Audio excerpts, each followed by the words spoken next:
Assalamualaikum warahmatullahi wabarakatuh. Selamat datang kembali di channel cerita horor Bendy Story.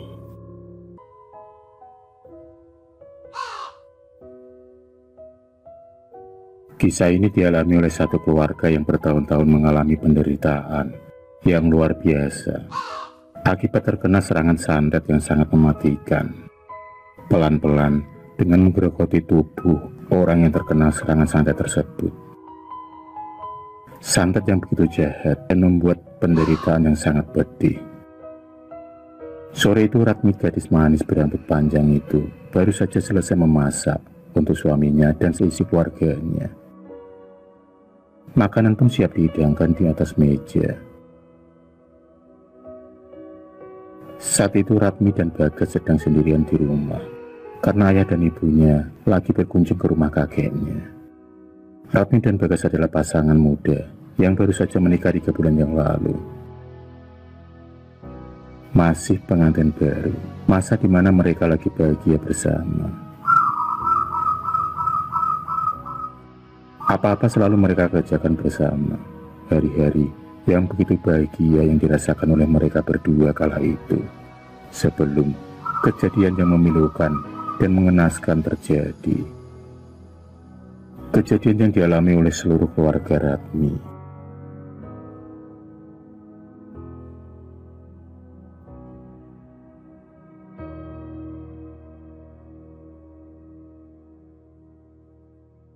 Kejadian yang mengenaskan dan memilukan itu terjadi pada suatu pagi saat Ratmi baru bangun dari tidurnya. Saat itu Ratmi tengah terbangun dari tidurnya. Ia merasakan ada sesuatu yang aneh yang ia rasakan pada tubuhnya. Tubuhnya terasa pegal-pegal dan kesemutan, terasa agak panas sedikit, dan di sekujur tubuh Ratmi terdapat seperti luka memar yang membiru. Ratmi kemudian bergegas turun dari tempat tidurnya, dan segera ia ke dapur untuk segera memasak dan menyiapkan sarapan pagi itu. Setelah memasak selesai, Ratmi kemudian bergegas menuju ke kamar mandi, dan ia segera mandi seperti biasanya. Air pagi yang begitu segar terjun bebas mengguyur tubuh Ratmi yang padat itu. Ratmi adalah kembang desa di desanya. Meskipun ia dari keluarga yang tidak terlalu kaya, tapi bisa dikatakan keluarganya berkecukupan. Banyak sekali pemuda yang rela berebutan mendambakan Ratmi untuk menjadi istri mereka. Tapi pilihan Ratmi jatuh pada Bagus yang sudah 6 bulan berpacaran dengannya. Waktu yang termasuk singkat dalam masa pengenalan mereka berdua.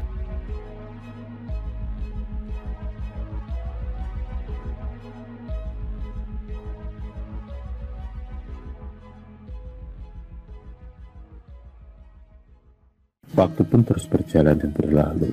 Hari demi hari, Ratmi mulai mengalami sakit yang terasa gatal di tubuhnya. Tubuhnya kini terasa gatal dan memar-memar. Sedikit demi sedikit, terdapat luka yang mengeluarkan nanah dan tercium bau busuk pada luka tersebut. Semakin hari luka tersebut semakin bertambah di sekujur tubuh Ratmi. Sudah beberapa kali Ratmi dibawa ke pengobatan medis maupun non-medis, namun masih saja tidak kunjung sembuh. Malah kini ayah dan ibu Ratmi juga mengalami sakit yang sama. Hingga ayahnya juga tak bisa berjalan, malah berbaring di tempat tidur. Beruntung, ibu Ratmi, Bu Narsih, biarpun sakit tapi masih bisa beraktivitas seperti biasanya. Bu Ratmi selalu menyiapkan makan dan segalanya untuk Ratmi dan ayah dan suaminya. Bagus sendiri malah meninggalkan Ratmi di saat Ratmi tengah menderita. Bagus tak kuat bersama Ratmi, apalagi kini tubuh Ratmi seperti mayat saja yang selalu mengeluarkan bau bangkai. Di setiap saat luka-luka Ratmi mulai mengeluarkan nanah, belatung dan bau bangkai yang tak sedap. Bau tersebut sangat menusuk hidung. Siapa saja yang berdekatan dengannya pasti akan mencium bau yang tak sedap tersebut. Bau yang membuat mual dan ingin muntah.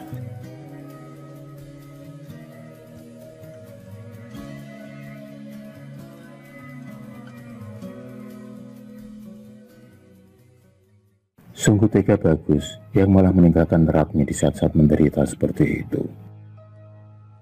Ratmi pun hanya bisa menangis dan meratapi hidupnya kini. Linangan air matanya selalu jatuh bercucuran di pipinya. Dalam hati, Ratmi pun berharap agar penyakitnya segera sembuh. Tak lupa dia selalu berdoa tanpa henti. Sungguh, cobaan yang sangat berat dalam hidupnya kini. Bu Narsi sendiri tak patah semangat untuk mencari dan bertanya-tanya dengan pengobatan apa saja supaya penyakit yang mereka derita kini cepat sembuh. Dalam keadaan sakitnya juga, Bu Narsi tetap berjuang mencari pengobatan sampai semua uang dan kekayaan keluarganya mulai menipis karena sudah banyak dikeluarkan untuk biaya pengobatan ke sana kemari yang menghabiskan tak sedikit uang dan menguras energi. Di tempat lain tampak seorang pemuda setengah tua dan berkumis, tertawa kegirangan dan bahagia. Dialah Wanto, laki-laki dahulu yang pernah melamar Ratmi, namun ditolak oleh keluarga Ratmi. Entah apa yang dipikirkannya dalam hati, dia tampak bahagia. Dia sendiri juga tahu keadaan keluarga Ratmi yang sekarang. Dia tahu kalau mereka tengah mengalami penderitaan yang luar biasa berat dan sakitnya.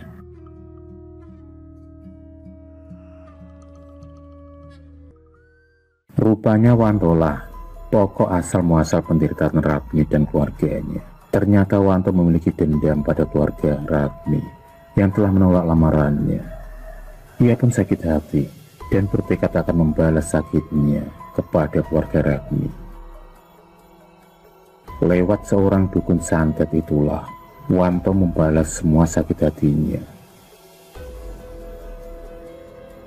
Laki-laki tua yang sedari dulu sudah terkenal akan ilmu santet menyantetnya itu, laki-laki tua berjenggot itu sudah malang melintang di dunia perdukunan dan santet.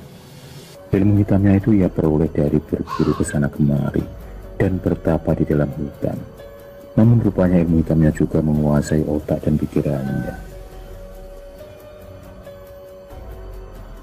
Dan dia sendiri banyak ditakuti oleh dukun-dukun lain yang jika bersaing dengannya pasti kalah.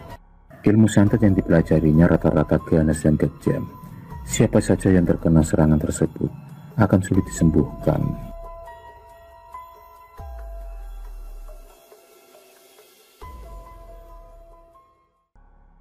Pada suatu malam, Bu Narsi bermimpi bertemu dengan seorang kakek tua berjubah putih dan bersamanya seorang pemuda yang gagah, ganteng, dan berperawakan tegap. Mimpi yang sama terjadi berulang kali hingga 5 hari. Mimpi masih sama seperti mimpi-mimpi yang terdahulu. Setelah adanya mimpi-mimpi tersebut, Bu Narsi pun kini bingung dan berpikir, apa maksud dari mimpi tersebut? Bu Narsi pun kemudian mengutarakan dan menceritakan mimpinya kepada Pak Damar, tetangga sebelahnya, yang selalu baik dan selalu mensupport keluarga Bu Narsi. Keluarga Pak Damar tak pernah menghindar dari keluarga Pak Bu Narsi. Malah mereka selalu membantu dalam segala hal.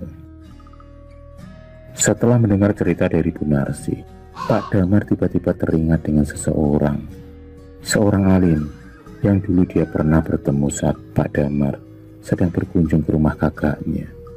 Di sana ia pernah bertemu orang alim tersebut saat diajak kakaknya sowan ke rumah orang alim tersebut.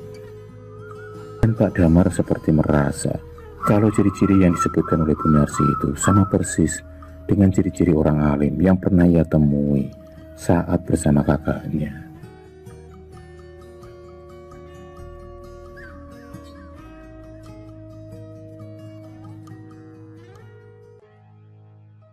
Maka atas saran dari Pak Darman, akhirnya Bu Ningsih membawa suaminya dan Ratmi anaknya untuk berobat menemui orang alim yang Pak Damar katakan. Maka berangkatlah Pak Damar, Bu Ningsih, suaminya dan Ratmi menuju ke kediaman orang alim tersebut. Perjalanan pun ditempuh dengan membawa mobil untuk memudahkan mereka menuju ke kediaman rumah beliau. Perjalanan itu ditempuh melewati beberapa kota Dengan keyakinan yang kuat, Bu Ningsih dan Pak Damar yakin kalau ini adalah jawaban dari mimpi-mimpinya selama ini untuk mencari kesembuhan. Dan akhirnya sampailah rombongan mereka di tempat tersebut, di sebuah rumah yang lumayan besar. Rumah tersebut berjajar dengan sebuah musola. Alhamdulillah, wujud dicinta ulang pun tiba.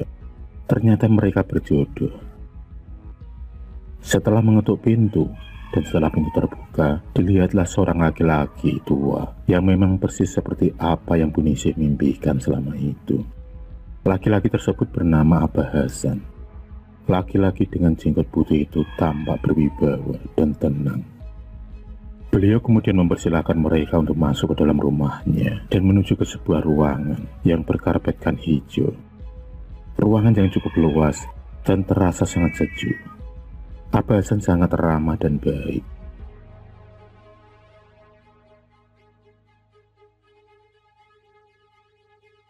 Pak Damar segera mengatakan maksud dan tujuannya mereka ke rumah Abah Hasan. Pak Damar dan Bu Ningsih menceritakan semua tentang keinginan-keinginan dan apa yang terjadi pada mereka selama ini, yaitu penyakit yang diderita mereka selama ini, yang tak berkesudahan tak kunjung sembuh. Abah Hasan hanya tersenyum dan menganggukkan kepalanya.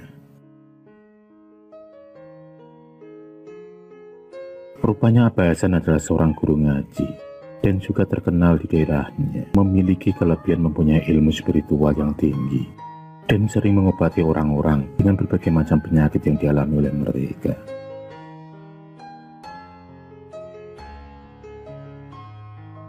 Abah Hasan sendiri sudah tahu sedari tadi kalau Bu Ningsih, suaminya, dan Ratmi terkena serangan santet. Abah Hasan kemudian memanggil seorang santrinya, dan datanglah seorang pemuda yang ganteng dan gagah berambut panjang.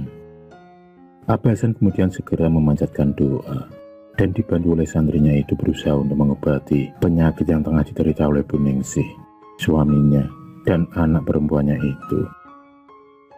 Tanpa Abah Hasan memejamkan mata dan terus berdoa, sementara santrinya memberikan ruqyah, mentransfer energi yang diarahkan kepada mereka bertiga.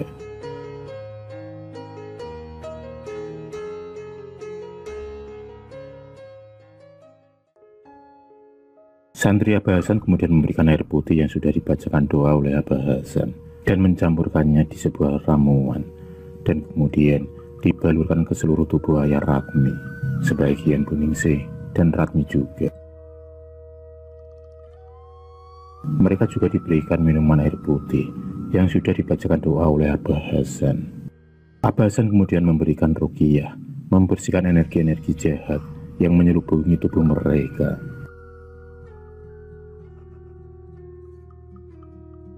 Tampak terlihat asap hitam tipis yang keluar dari tubuh mereka bertiga. Asap-asap itu kemudian terbang berambulan menghilang. Abah Hasan kemudian berpesan kepada mereka agar selalu berdoa dan jangan meninggalkan sholat. Tak lupa Abah Hasan memberikan beberapa botol air minum untuk diminum dan juga sedikit dicampurkan pada ramuan yang telah disediakan oleh Abah Hasan. Abah Hasan juga mengatakan beliau akan membantu mereka dari jarak jauh untuk menghilangkan dan menyembuhkan penyakitnya sampai tuntas.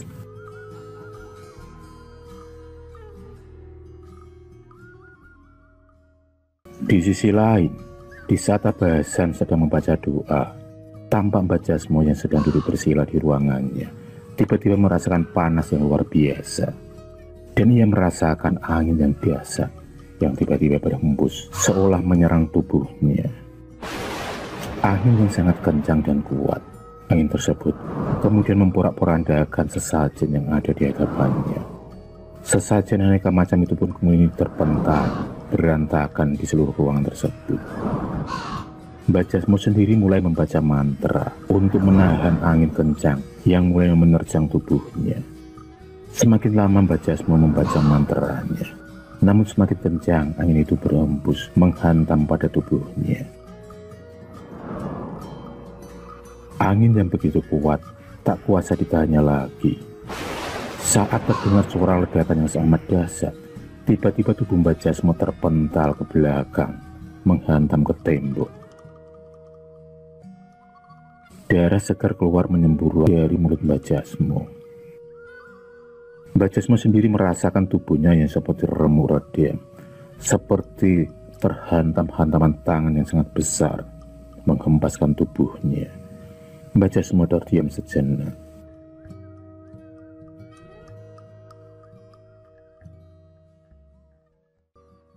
Setelah mendapatkan ruqyah dan pengobatan dari Abah Hasan, Bu Ningsih, suaminya dan Ratmi kembali pulang bersama Pak Damar. Dalam perjalanan mereka pun mengucap syukur sudah dipertemukan dengan Abah Hasan. Ratmi sangat begitu lega dan bahagia hari itu. Di sepanjang jalan ia tak lupa bersyukur kepada Allah Subhanahu wa Ta'ala. Dengan izinnya, mereka hari ini dipertemukan dengan Abah Hasan yang bersedia mengobati penyakit mereka. Hari-hari pun berganti. Dan kini penyakit Ratmi sekeluarga mulai sembuh, biarpun belum sempurna. Wanto yang melihat hal itu kembali naik darah. Ia tak terima kalau keluarga Ratmi sembuh dari penyakit kiriman santet Mbak Jasmo. Ia ingin sekali keluarga itu mati saja. Wanto kemudian bergegas menuju ke rumah Mbak Jasmo. Dan sesampainya di sana, dia pun disambut oleh Mbak Jasmo. Dia kemudian langsung berada di ruangan Mbak Jasmo. Wanto kemudian meminta kepada Mbak Jasmo untuk mengirimkan santet lagi ke keluarga Ratmi. Dan Mbak Jasmo pun menyetujui keinginan dari Wanto dengan syarat kalau ada apa-apa Wanto harus bersedia menanggung balanya. Wanto sendiri menyetujui hal itu. Dan ia harus membayar mahal lagi kepada Mbak Jasmo sebagai upah pengiriman santet lagi.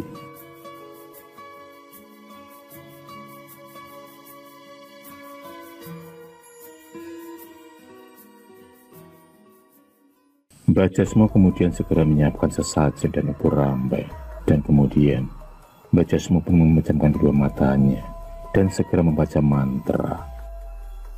Murid Mbak Jasmo komat kami membacakan mantra untuk mengirimkan santet lagi ke keluarga Ratmi.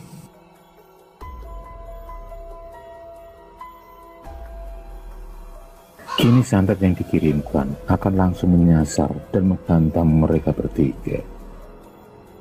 Ternyata Abah Hasan telah membentengi dan memagari Ratmi sekeluarga dengan raja penolak bala untuk menghindari serangan santet lagi dan sebagainya.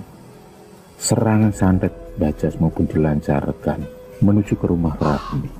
Sesampainya di sana, santet kiriman Mbak Jasmo pun terpental dan berbalik arah menuju ke rumah Mbak Jasmo dengan melesat sangat cepat. Tiba-tiba ada angin kencang yang sangat dahsyat masuk ke ruangan Mbak Jasmo. Tiba-tiba ada kekuatan yang sangat dahsyat menghantam tubuh Wanto. Dan Wanto pun terpental memuntahkan darah dari mulut, hidung, mata dan telinganya.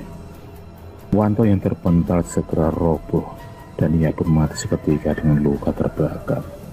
Rupanya santet Mbak Jasmo yang berbalik itu malah mengenai Wanto yang saat itu tengah berdiri di hadapan Mbak Jasmo. Wanto pun meninggal terkena santet yang berbalik.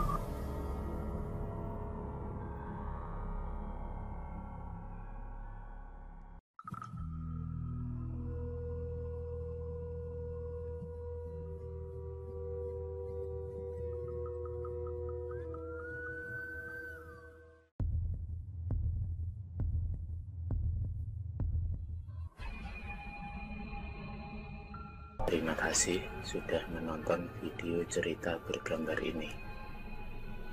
Klik subscribe untuk terus berlangganan video-video cerita bergambar selanjutnya. Semangat berkarya.